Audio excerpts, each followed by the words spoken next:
Good afternoon, Class 3. I'm here outside my house and I'm just about to bury my time capsule. So I've got it here and I'm going to go up the garden now and get ready for digging the hole and choosing the place where to put it.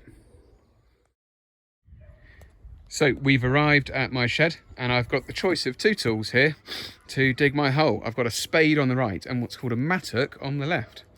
Now, because the ground around my garden is quite hard to dig, I'm probably going to choose the mattock because it's going to be easier to dig a nice big hole. So we're going to go and pick the mattock up and carry on up the garden. Now, on our way, I thought I'd give you a little tour. So there's my house down there. It's a bit of a mess because we've only just bought it. We've bought it quite recently.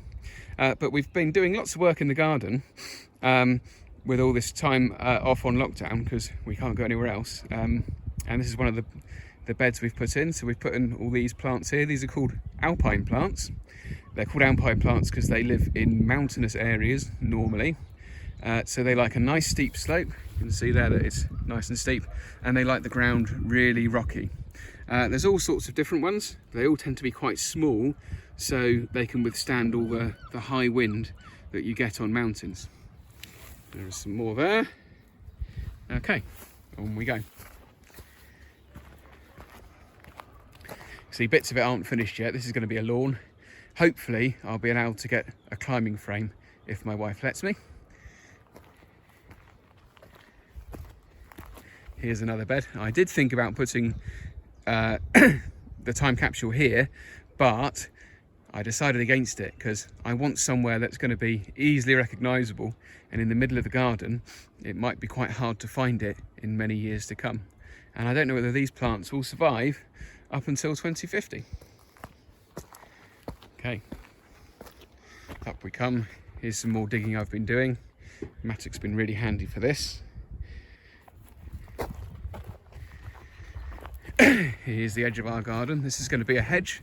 So hedgerows are really important for lots of wildlife because rather than having a fence, we decided for a hedge because it supports local wildlife like birds and insects that like to live in it.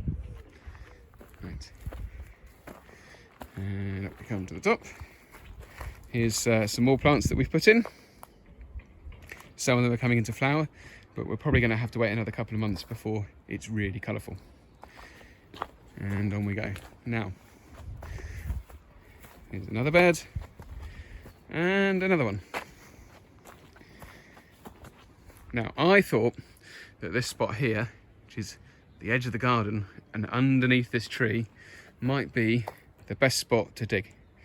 It's a spot that I can easily find in years to come or describe to other people where to come, and hopefully they'll have success in finding it, because we don't want the time capsule to be lost entirely.